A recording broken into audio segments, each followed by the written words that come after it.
Anybody else have anything to add in there, Peyton? Okay, you think it's numerical? Okay, so I've got some people saying that it is a categorical question, though. Who said they think it is a categorical? Give us some pushback. Give us another perspective on this.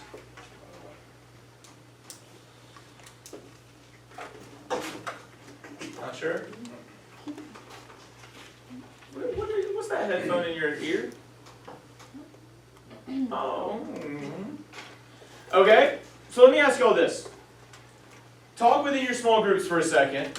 I want you to come up with a survey question. Remember, a survey question is a question you're going to ask somebody else, right? So I go, hey, Brooklyn, tell me what is your favorite color? That's a survey question, right? Come up within your small group, what is a survey question that would help you figure out what % of students at Hillcrest High School have trucks? Do you have a truck? Okay, so talk about your groups just a couple minutes. But remember, I want specifically a truck, right? Do you have a truck? So is that going to be our survey question? Okay, you're talking to me though. Have you talked to the group to see if they agree?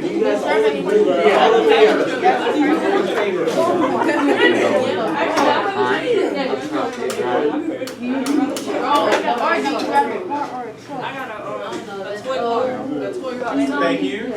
Thank you. All right. Somebody share with the group or the class what your group came up with for a survey question. Raise your hand. Peyton, what y'all got? Do you have a truck? Okay.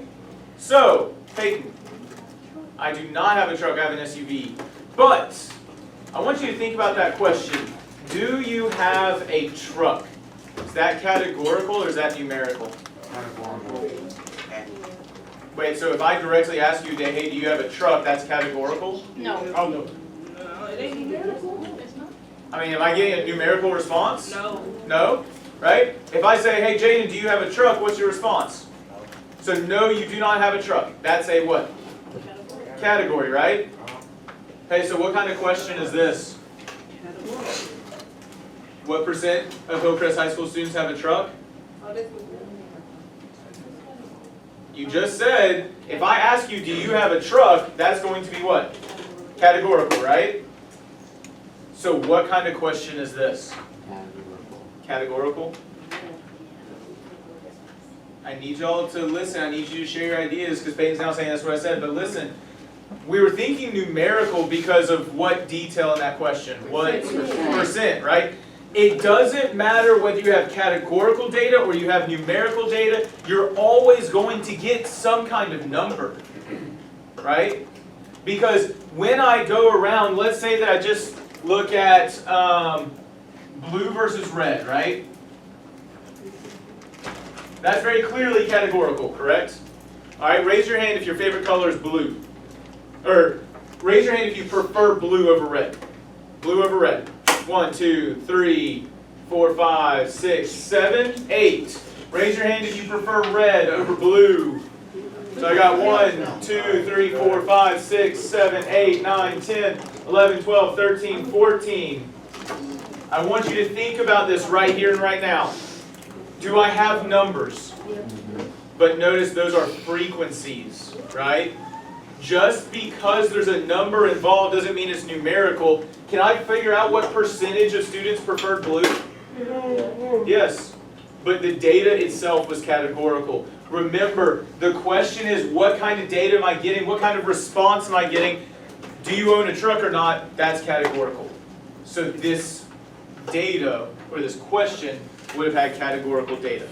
And so that's an important thing. This is one of the things I started to notice on the understanding checks. When I started scoring them, I'll have them back to you tomorrow. But be aware, the question is, or what type of response do you get? Yes, there's a % of students that have trucks. But the question I would have to ask is, do you have a truck or not? And the response would be categorical. Does that help clarify categorical versus numerical? Thank you, Emily. Devin, does that help? Yes, sir. In general, group 7, does that help clarify categorical, numerical? Group 5, Aiden, Maddie? Yes? Yes? Yes? Okay. Don't forget, by the way, again, Every day I record. I haven't posted yesterday's videos. They're already on YouTube. I just haven't posted them yet because I was grading or scoring understanding checks for my other class. But every day I record videos and I put them up. If you need help going back over categorical versus numerical, statistical versus non-statistical, I have that information in the title of the video, and I do a quick note about what main concepts are covered in that video in the description, so you can easily identify what videos would help you. I also have 4 tutoring sessions every single week.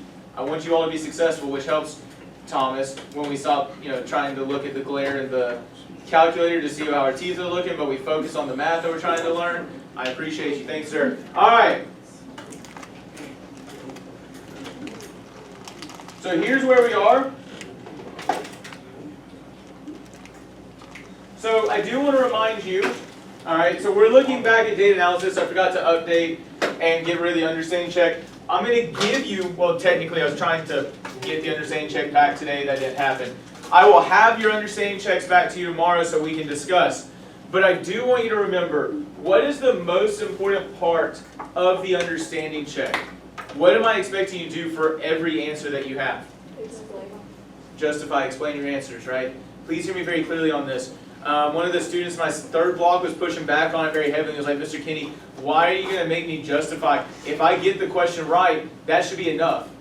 But it's not, right? You getting a question right one time is not convincing evidence that you fully understand it. And I need to be able to see your reasoning so I can give you feedback on it.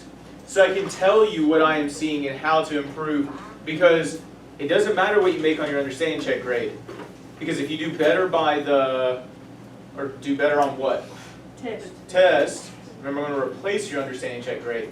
So I need to be able to give you feedback. And also, you being able to explain your ideas is going to give you a way better ability to be successful down the road. Ezra, you good? Yes. Sure? Okay. Thomas, you good? Okay. You might want to turn around, Thomas, so you can actually see the board at some point. That ain't going to work, dude. You can't sit there and turn around like that. Like, turn around in there you go. If you want to pull over to the side, you can, so you're comfortable. Okay, so we're going to come back to this rubric tomorrow. That's not what I want to talk about. Okay, so remember, we're on describing distributions. By the way, you'll know what we're studying, so let's get our notebooks and get our notes out that we were on yesterday.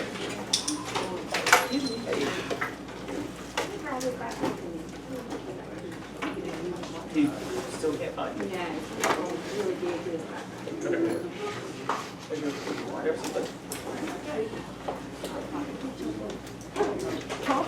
Yes, ma'am. Have you not gotten these sheets whatsoever? It's the sheets we've been working on. This one. With the dot plots.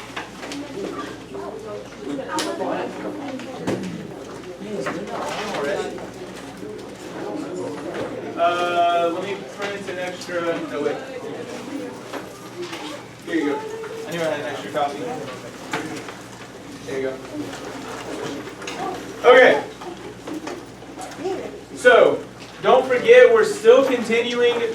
In order to deal with data and data analysis, you have to be able to identify statistical and non-statistical questions, numerical and categorical data, but we are moving into actually analyzing data now. And we've talked about this a little bit. Why do we care about analyzing data, or why should we care about analyzing data? We're going to use it. So we can get the story out of the data. The whole thing, Ezra, please, sir.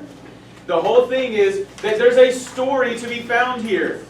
When am I ever going to use this, Mr. Kinney? Well, you're going to be able to see data around you all the time. What's the story for your life? Well, how does this impact your ability to get involved with the world around you? So, we looked at this dot plot, but we talked about it already. Do you always want to make dot plots? Why not? Because it's too much. It's too much data. Yeah, you got a whole bunch of data, like 1,000 data points, Kylie. Do you want to do 1,000 points on a dot plot? No? Okay, so then what are we going to use? Thank you, histograms, right? Histograms are a great thing to use when we have lots of data. What do histograms look like? A bar Plot. chart. Chart. It is, you can say bar graph, but it is traditional to say bar chart.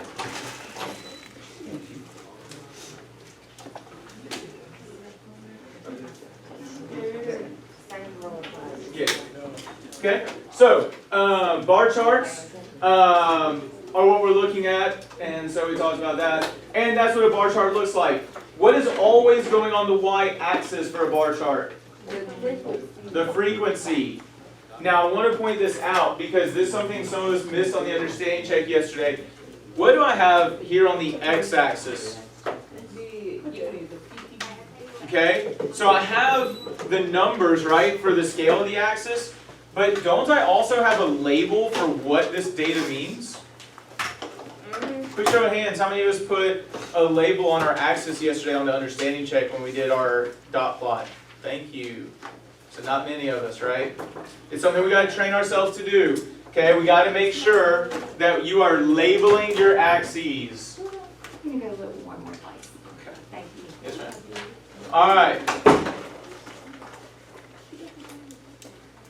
And so again, remember we talked about what story can we have, what story do we know, and we said, I think that there was a, did we actually answer number 3 yet? No, we did. We did yesterday. We started discussing this number 3 yesterday?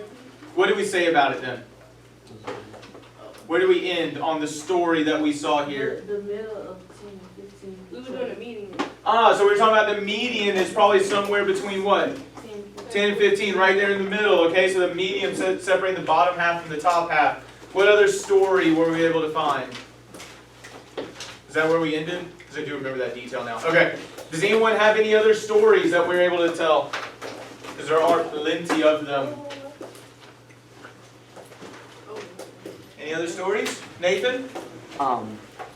It started to go down after 10 up to 15. And something changed. So it's what? Something changed there that made it go down. So after the 15 it went back down? Mm-hmm. Okay. So that just means that there's a lower what? What does the height of the bar represent?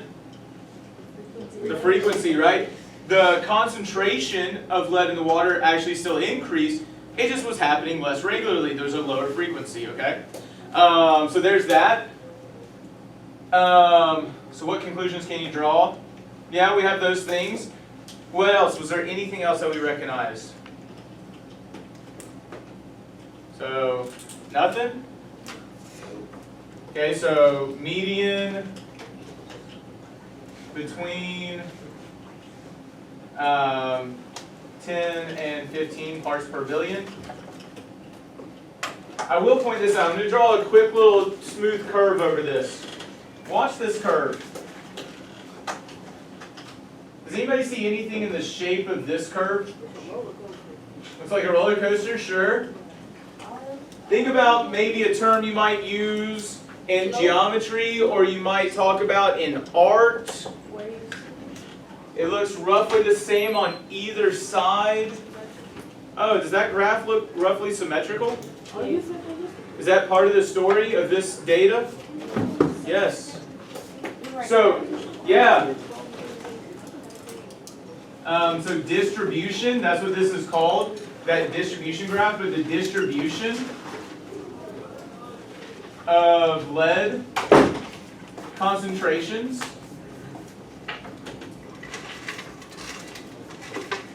is roughly, we would never say it is exactly, but it's roughly symmetrical.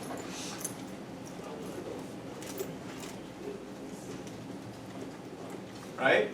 So the distribution of lead concentrations is roughly symmetrical.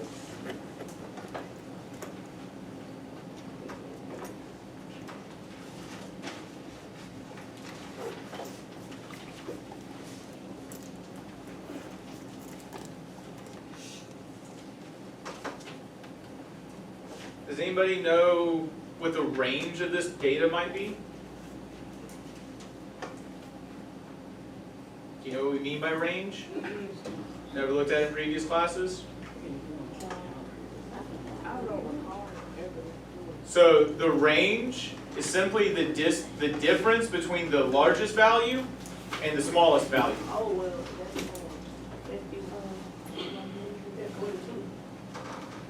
Are you looking at the data values or are you looking at the frequencies? But I said it was the difference in the data values. So it's not the difference in the frequencies, it's the, huh? So values go from 0 to 25, so what's the range? Listen to my question. It goes all the way from 0 up to 25, so what is the range? There we go. Remember, the language I used was the difference in that highest and the lowest. Which is subtraction. Which is subtraction. Right. So the range is somewhere around 25 parts per billion. Israel, do you not have this at all? These sheets? Should you have asked for them earlier, buddy?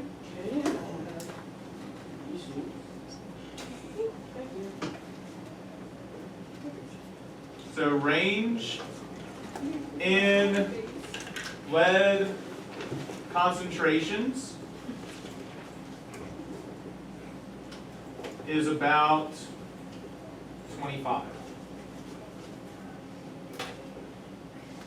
And the reason why I bring all these three things up, okay, there's more to it than just this. I would say really a part of the story we want to recognize is, hey, what was the maximum lead concentration that we really wanted? 15. Should it be noted that, I don't know, 70 of those data points have more than 15? A lead concentration of more than 15? Is that significant? Yep. Yes. That would be part of the story that you would want to recognize, because early on, remember, we only had one data point that had 22 parts per billion for lead in the water. But now we have a much higher percentage, so that's part of the story, okay?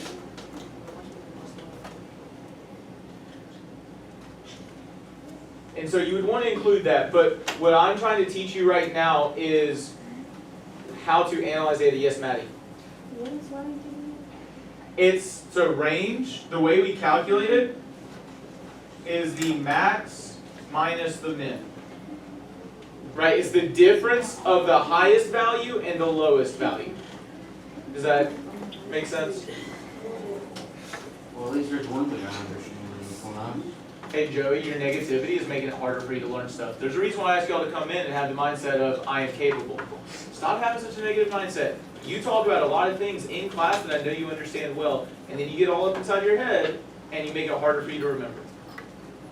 There's lots of things you know in my class. Yep, there sure is. Stop having such a negative mindset, bud. So, one of the things, the final thing I want to point out is this. One, don't forget the story, right? The 15 parts per billion being the maximum value that we want, and us now having 70 points beyond that, that's significant. But when analyzing data, and I think I've mentioned this before, when analyzing data, because that's what we're trying to do, trying to find the story, there's 4 things you want to look at. And the acronym to help us remember those 4 things is C.U.S.S. And when, I think I mentioned this, if I haven't, C is what? The center. What measure of center did we just use over here? Median. What are the other measures of center we can use? Mode. And mean. Right? You should already have notes on that somewhere, but I want you to remember every time you're looking at data, you want one of those measures of center. Every single time. Does anyone remember this one? Unusual aspects. We will actually learn about those in the next lesson. So unusual aspects. We'll talk about that later. Anyone remember the first S? Shape. What shape did we talk about over here? Symmetrical. That data was symmetrical. That's the first shape we're going to learn about. And then spread. What measure did we use for spread? Range. Right. Spread literally is how spread out is that data. Range is one measure of spread. But we will look at several more. Okay? So that's just the building blocks. We should know all the measures of center. We're going to learn about unusual aspects. We're going to learn about shape, and we're going to learn about spread. What are your questions before I continue? Means we're ready to rock and roll, right? Man, I feel like some of us are dead. Marlon's already passed out over there. Dang, he is passed out. All right, so here we are with number 4. We're going to get through this pretty quickly, but Marcel created a histogram to display the same data and claimed that no action had to be taken to reduce lead levels in Greenville's drinking water. Is Marcel correct? Why or why not? So talk about that within your small groups.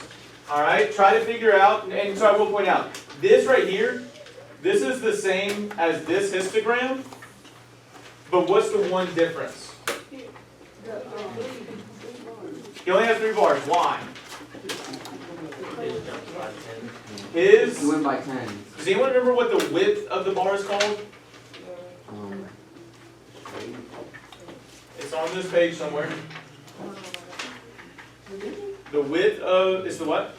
The bin. The width of the bars is the bin. We had a bin width of 5. He uses a bin width of 10. Okay? Talk about it just for a couple minutes. I want y'all to actively collaborate, discuss what, and again, you don't have to have it right. We just need to get ideas in our small groups. And this should give some of us who are less likely to talk a great avenue to say, hey, this is just what my group said. Because I already know I'm going to hear from Nathan today. I already know I'm going to hear from Emily today. I'm going to hear from Barry Lee. I'm probably going to hear from Addison, even though she's been gone for a couple days because she likes to get involved in the conversation. Coda and Peyton are going to say something.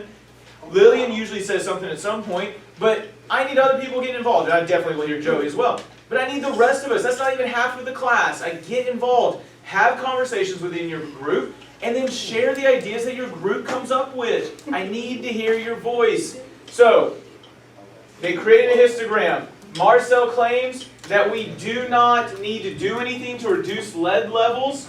And here is a note to ask yourself, do more than 10% of the samples have amounts of lead greater than or equal to 15 parts per billion? That's kind of the measure that they're asking you to use.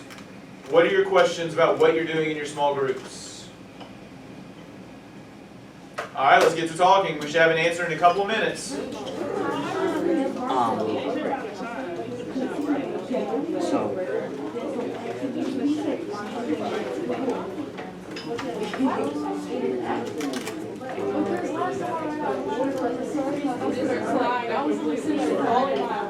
Yeah, but that ain't my class.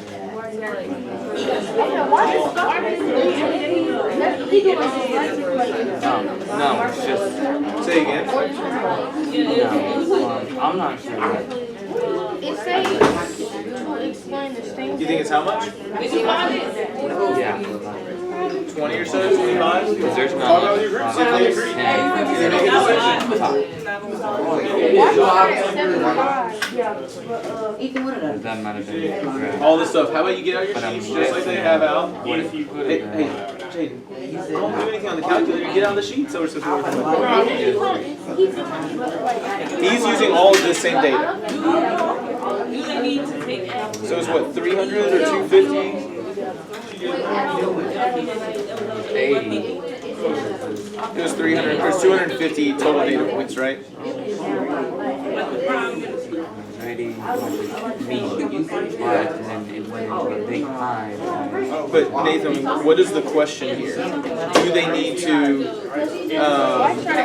take action, right? When do they need to take action? Hold on. No. But that was when we talked about just a second ago, where the bins was, we went by with a bin width of 5, right? What's the bin width here? 10. He went from 0 to 10. Notice if you do 32 plus 48, that gives you 80. See how that's 80? So he put those two bins together. But what is the question? You're not answering the question. Do we need to take action? But you need to have evidence. I'm not asking you, it's okay to say yes or no. What's your evidence? Pay attention. I believe that they should have taken the median.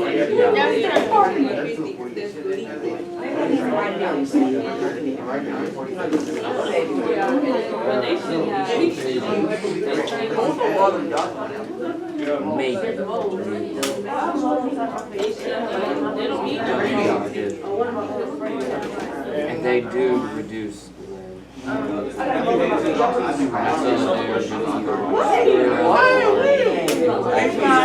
than 10% of the samples, right, have lead concentrations greater than 15 parts per billion. Because remember, what was the maximum? Okay.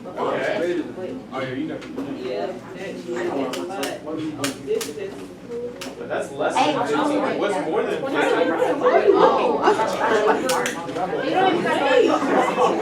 Talk about it. It's just like whatever is at the, because 23 is frequency here, so 20 up to 25, 20 to 30. Say it one more time.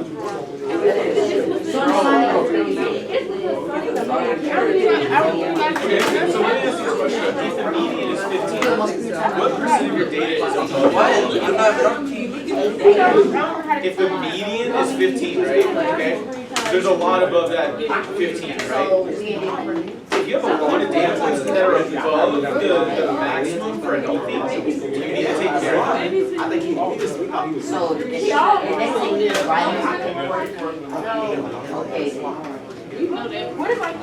Thank you. Thank you.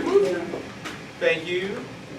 Thank you. All right. So I know that we're not completely done, but let's just have a quick conversation about it. Remember, guys, you don't have to answer these questions perfectly. This is a learning activity. This is to help us understand how to do this better. So you don't have to have it perfect. It's to help us learn and grow. So just get some ideas out there. Is Marcel correct, right? So Marcel says, hey, based on this histogram, we don't need to do anything about the Greenville drinking water. So what do y'all think? You know he's incorrect, or no, you agree? He's incorrect. He is incorrect? Okay, so why?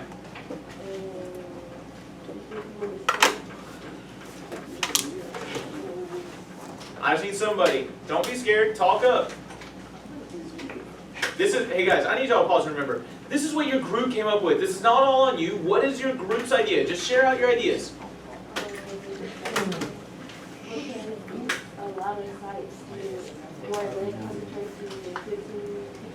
So there were a lot of lead sites, or a lot of sites with lead concentrations greater than 15 parts per billion. Okay? Does anybody want to add on to that or push back on that statement? Notice you as a group might have talked about something else, and notice I'm not saying this is right, I'm just writing it up there. Brooklyn, it helps to have our head up so that we can take notes and be a part of the conversation. Who wants to push back or add on to that? Maddie? 10 up to 20 has more lead concentration than 15 parts per billion. 10 up to 20 has more than what? It has more lead. Well, it's not the average. Okay. So there's just a lot there. All right. Does that help you believe that Marcel is correct or incorrect, though? Okay, so maybe he's incorrect there. Anybody want to add on to or push back on any of that information? It's like Emily wants to get in there. What you got? Where? I thought you started to raise your hand, didn't you? Yeah, I did. Yeah, Emily. Okay. We were talking about how we couldn't tell like exactly which ones were like below 15 or above 15. But there were probably a lot, and also that since it goes up to 30, that's double the amount of PPP than that is illegal.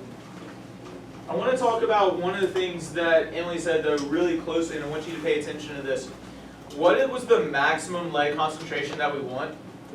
15. Does this histogram help us identify that maximum? No. Be careful with your histograms. Don't make your bins too big because now I can't really see the data I want to know. So first off, I would just make that note. Be careful with your histograms. with bin width. A lot of us were struggling with this, but be careful with bin width. I'm going to say this, look back at the old histogram.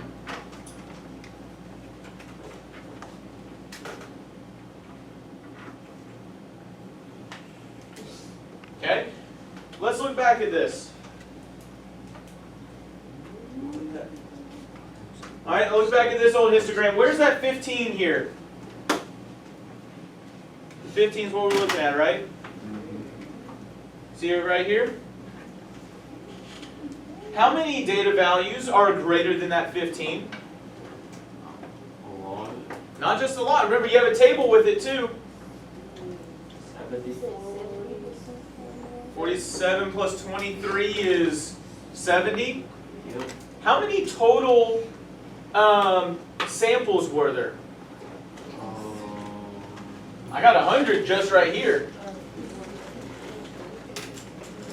Hey guys, y'all have calculators, pick them up. No, yeah, you have calculators, pick them up. And you can. I'll say this is 80, this is 70. 250. So we got 250? I don't know, let's check it. That's what I got in my head. Cool. I just added 80 and 70. Get 150. And then I added 100 to it. Okay.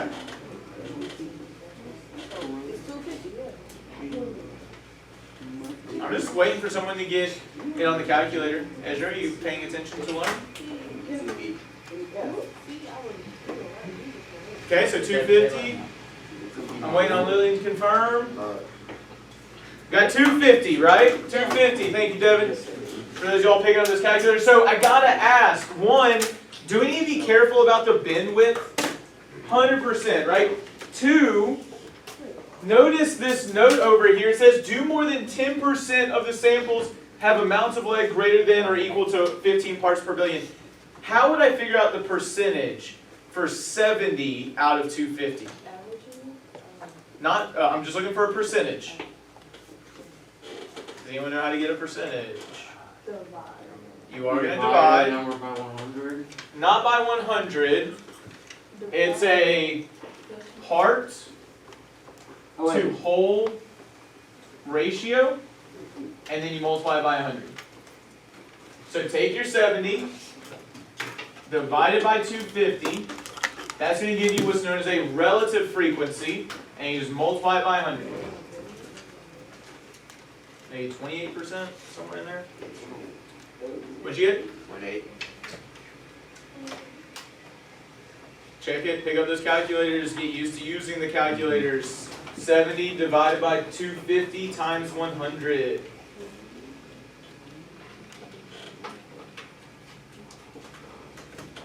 Tell us who's the one right here, buddy. Yeah, 28. 28%? 28%? Okay. By the way, it wasn't voodoo magic What do you mean? that told me that it was 28%. Does anyone know how many times 25 goes into 100? 4. So if I take 100 and I divide it by 25, I get 4 times 7. 4 times 7 is 28. That's all it was. You're the one who just told me, Joey, that 100 divided by 25 is 4, right? Yeah. Okay. I know that. So I did the division. I get that. I'm just amazed how easy it was. Oh, that it was easier than you thought it might be? Yeah. Divided by 25 is always a good time. All right, You made my jaw drop. gotcha. So 28%. If over a quarter of those data points are higher than the maximum for safety, is that problematic? Yeah, a little bit. A little bit. So is Marcel correct that we don't need to worry about it? No. No.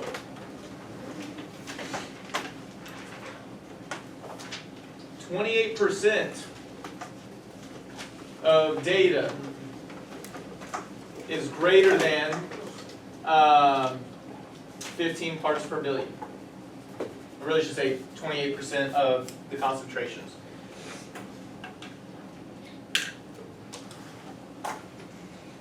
Yes, Maddie. Okay, so when you were adding up 8 and 7, I didn't realize Like how I got the 80 and 70?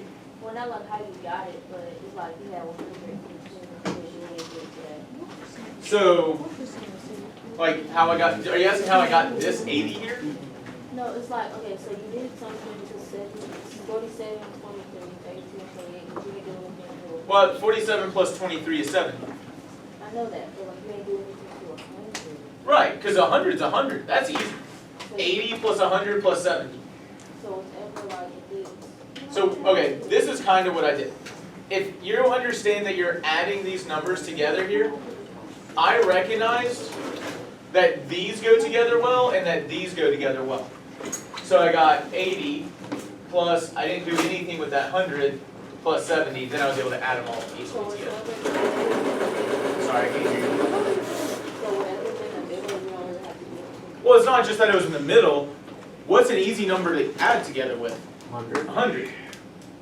I literally just made it so it was easy numbers to deal with. That's all I did. Yeah, that's it. I want tens and hundreds if I can. That's it. Okay. I have a remote somewhere. There it is. Okay. Sorry.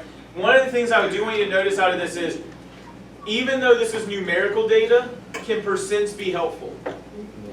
Pay attention to your percents. That will be very helpful. Moving to number 5.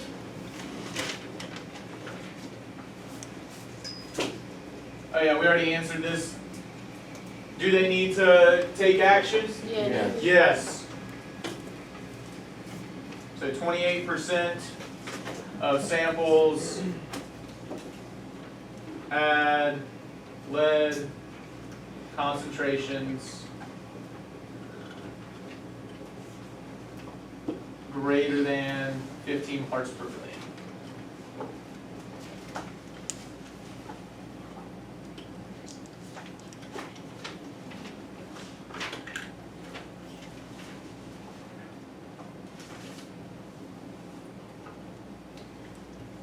Brooklyn, you awake over there?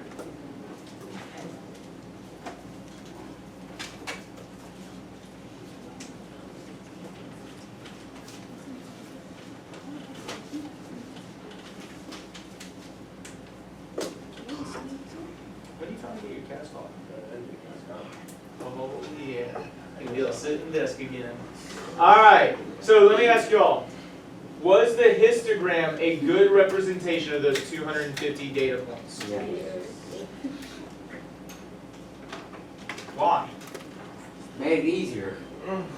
Were we able to easily see what the data looks like and how it represents, or were we able to easily see the shape of the data, what the measure center was, and how spread out it was?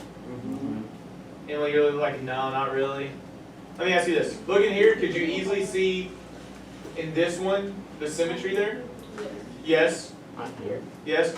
But I will say here, was it as easy to see the data? So there's a delicate balance. We have to pay attention to what the bin width is.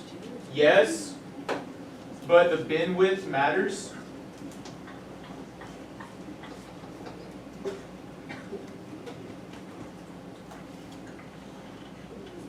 Let me ask you an important question here. Would you rather do a histogram or a dot plot? Histogram. Dot plot? Dot plot? Dot plot? Joey, can you tell us why you would rather do a dot or do a histogram? Makes it easier on me. Okay, it makes it easier on you. Can someone give me a reason they would prefer to do a dot plot? Peyton? Okay, so a dot plot's going to tell you the exact numbers of each of the data values. Cool. Anybody else?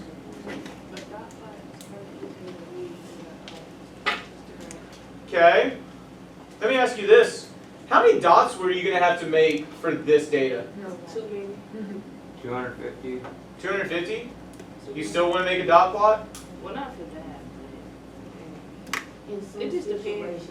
In some situations, so this is the question I want you to pay attention to here. Would the dot plot be better for this set of data? Why not?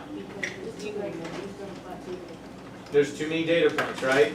And I heard someone say you could easily count those points, but are you going to, even if you had someone else make the dot plot for you, are you going to count those points on a dot plot? Not 250. That's wildin'. I'm totally out on that. So yes, but the bin width matters. And then the bigger thing, the reason we would definitely say yes is hit the 250 data points. 250 points would make a dot plot hard.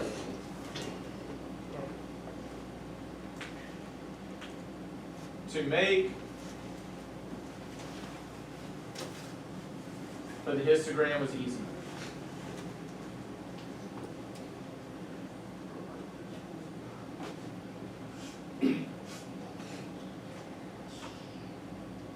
Right? 5 to 6 bins typically is a good amount. You have to figure out what it is for you, but I just want you to notice, is a histogram a good representation of that data? Heck yeah. It was easy to make, it was easy to read. Oops.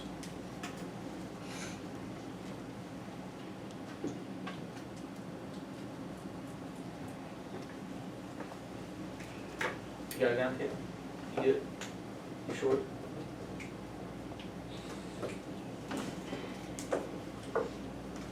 Alright. About to move forward. So here we are moving into activity 1.2. We should already have this page, I believe, right? Yep. What's the next type of graph we're going to study? A box? No, sorry. 250 points would make a dot plot. Hard to make, but histogram was easier.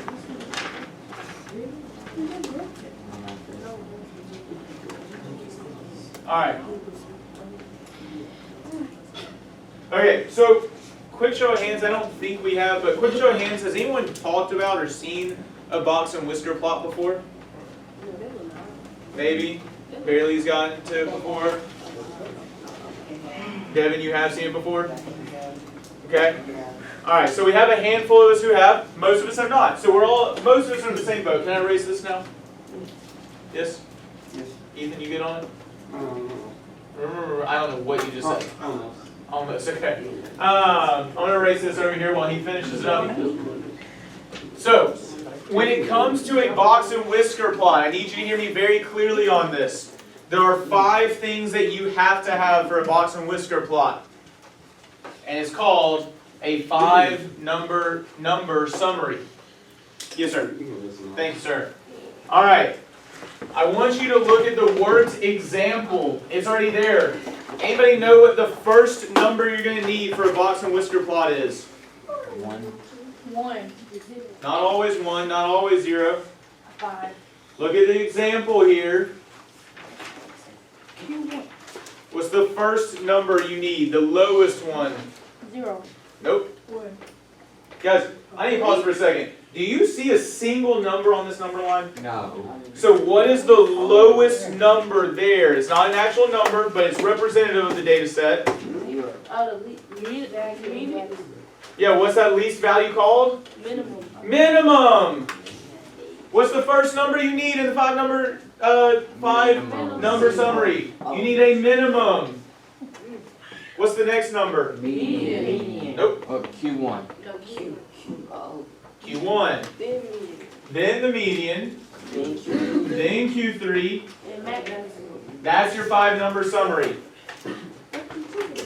It literally defines it right here. The minimum value, the first quartile, the median, the third quartile, and the maximum value. Say that one more time.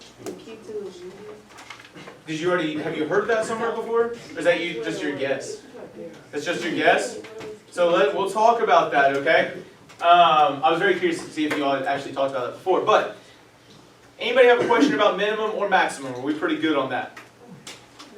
We good on min and max? Okay, not trying to trick you. So minimum, right, the least value in the data set.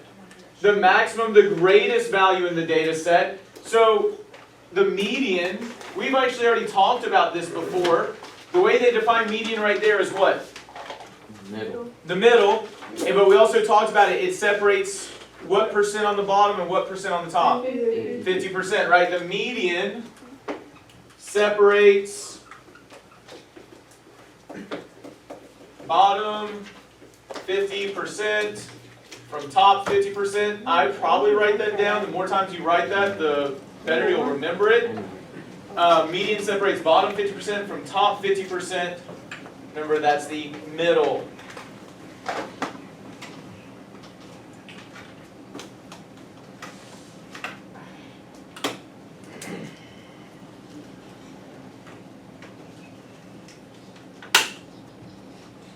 Okay, so that median separates the bottom 50% from the top 50%.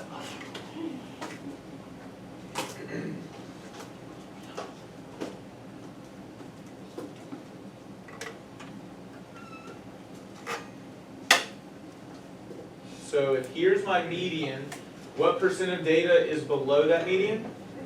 50%. And then right here it describes Q1 as the what? The median of that bottom half, right? If I take that 50% and I split it up into half, what percent is here? 25. 25% and 25%. 25%. So it's called a first what again? Or it's called Q1. What Q1 stands for, it says it right here. That's the first quartile. Any guesses why we call it a quartile? Hey, well, sorry, I'm doing this poorly. I know I'm used to my earlier classes that we're good at raising our hands to shout ideas. Please raise your hand and shout an idea respectfully so others can be involved in the conversation. All right, so I'll start with Joey. Because when you divide up each half, you get a quarter of it. So that first quartile is separating the bottom what? The bottom 50%. Bottom what? 50%. For the first quartile? Remember, first quartile's right here. That's the bottom 25%, right? It's getting that first quarter. So the first quartile, so we've already got it defined over there as the median of the lower half, but that also means it separates bottom 25% from top what? Is it only 25% above the first quartile? Think about it a little bit more. Oh, so if it's 25% below, it's 75% above. Right, we're going to split it up into quarters in total, but if this is only 25%, what's above it? 75%. So when I look at Q3, that's the third quartile.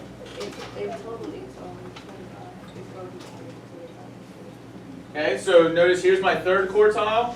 I want you to notice, you see how much longer this tail is right here? Does that mean there's more data here? No. Or more data here? You think more data at the end, but Joe, you very quickly said no. Why not? I don't know. I'm guessing. Just guessing? Okay, Taylor. What percent of my data is in this tail right here? Do you know? Well, these are called what again? Quartiles, because they're splitting it up into what? Quarters, right? What percent is in a quarter? 25%. You go with 25%, Taylor?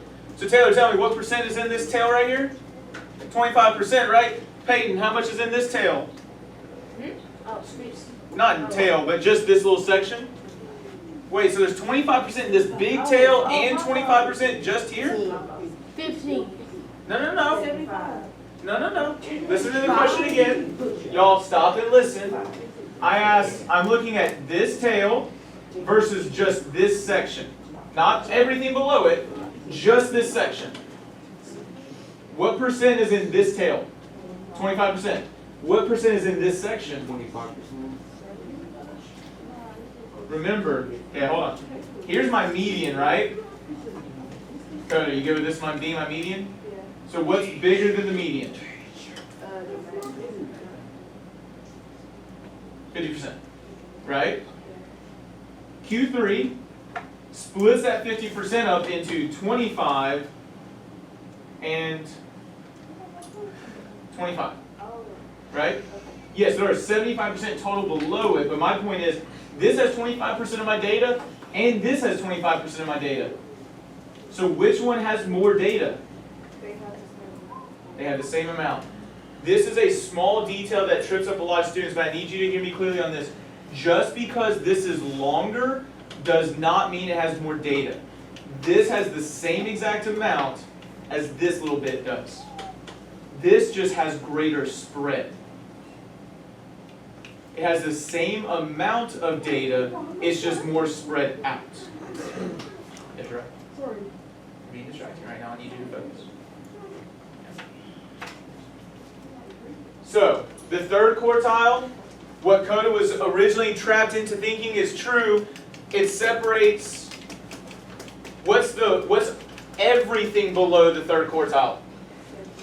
Right, separates bottom 75%. 75% from top 25. But I just want you to notice every section has what percent in it? 25. 25%. Doesn't matter how long or how short, it's got 25%. Okay, Maddie? So when you say every section has 25%, so like on the far left, does that have 25%? This section right here? Yeah. So remember, the first quartile separates bottom 25% from the top 75, right? That's my bottom 25%. You good with that? And so that's why you need a 5-number summary, because you need the very minimum. You need the first quartile to identify the first 25%. You need the median to identify the next 25%. You need the third quartile to recognize the next 25%, and the maximum to get the last 25%. That 5-number summary separates out those 25%. You good with that? And earlier, Coda made a prediction that another name for the median is the what? Second quartile. We go straight from Q1 to Q3. What's in between Q1 and Q3? Q2. Another name for the median is the second quartile, or Q2. So, you don't have to know that. I'm just really excited that she made that prediction. It was a good one. Right? Ask questions, make predictions, notice and wonder things. That's what I'm all about. What are your questions before we continue? Good, Taylor? Devin? Marlon? You awake, buddy? Okay. Group 5, we good? No, y'all group 4, not 5. Maddie, Aiden, Joey, okay. Alright, we're continuing forward, no questions. So, here are 2 5-number summaries. Alright, of the data of the amount of lead in drinking water samples taken from the cities of Greenville and Oaktown, okay?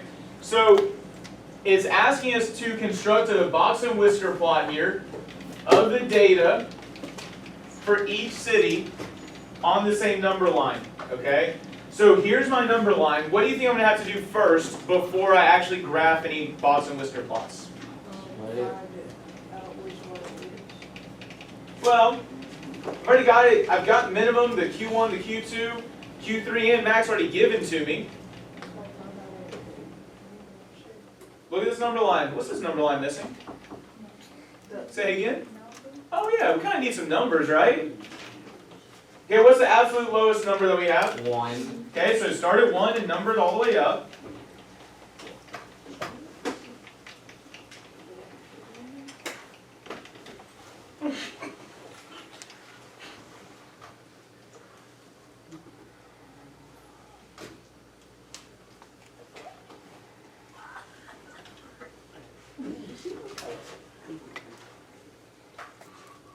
Jay, you already numbered all those things on the number line? Man, Mr. Kenyon, why you gonna make me pick up a pencil? It's so rough. Write numbers on a number line? Whoo-wee!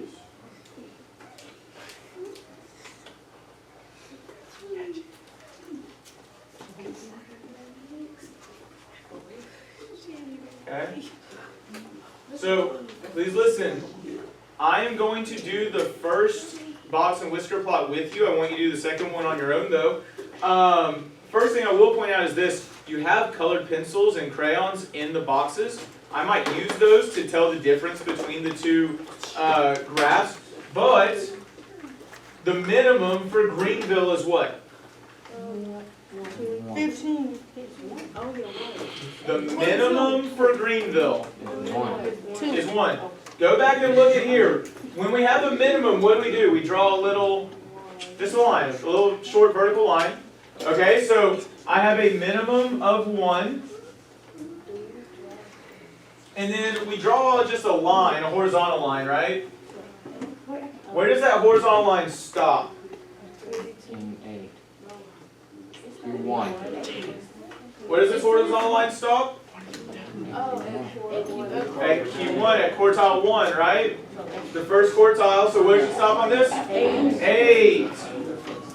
What starts at 8? The box. We want to recognize that the box starts there. And what I'll typically do is I'll just draw my box all the way to the third quartile. Because you'll notice, whoops, wrong way. Where does the box end? Third quartile, right? So how far is this box going to go? 16, okay, so I'm going to extend all the way over to 16.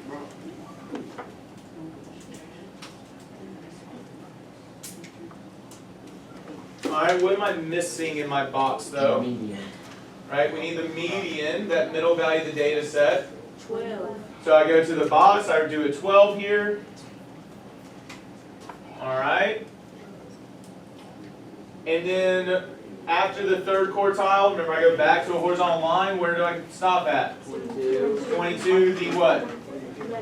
Maximum, right? Minimum, first quartile, median, third quartile, max. And then all you would do to do your second graph, just draw it above, right? So for Oaktown, where was my minimum? 2, so I might just come up here. And there's what I'm going to do, Oaktown. I'm going to draw to the right from there. So notice you just stack your boxes on top of each other. Draw your 2 box plots in there. And we'll come back together in a second. If you are getting a little stuck, talk with those in your small groups while I check on a couple things.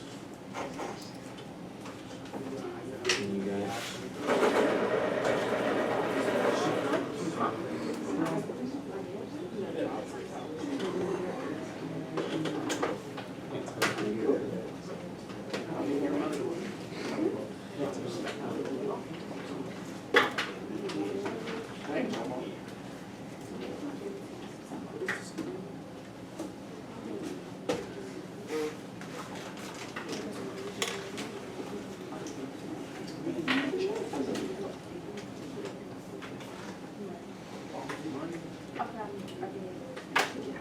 Once you finish drawing your box plots, you can move on to question 2. In fact, I would suggest that. Talk with your group about, suppose you work in the governor's office, compare the data displayed in your box and whisker plots, and write an analysis to present to the governor. I want to point out, what are the things that you should be analyzing the box and whisker plots for? Yeah, for what data though? What are the 4 things that you should always look at? C.U.S.S. C being your measure of center. Is there a measure of center you can see pretty easily in the box and whisker plots? Yes. What's the U? Unusual aspects. We don't have that yet. Don't worry about that yet. What's the first S? Shape. Shape. Can you see a shape in those box and whisker plots? No. I mean, let me ask this. Do you see any symmetry here? No. Joey, eyes up here. Look there at the median. Look at the 2 sides. Do those look roughly the same on either side? Not exactly, but do they look roughly the same on either side? They're symmetrical then. They're roughly symmetrical. I was looking at the top one. But I'm talking about this one right now. So you could say one of them is symmetrical maybe, and that the other is not. And then after you talk about the shape, you might want to talk about the spread, meaning what we talked about. Range. You can talk about the range pretty easily. So talk about those things with number 2. Let's get to work. Huh? Well, how do we calculate range?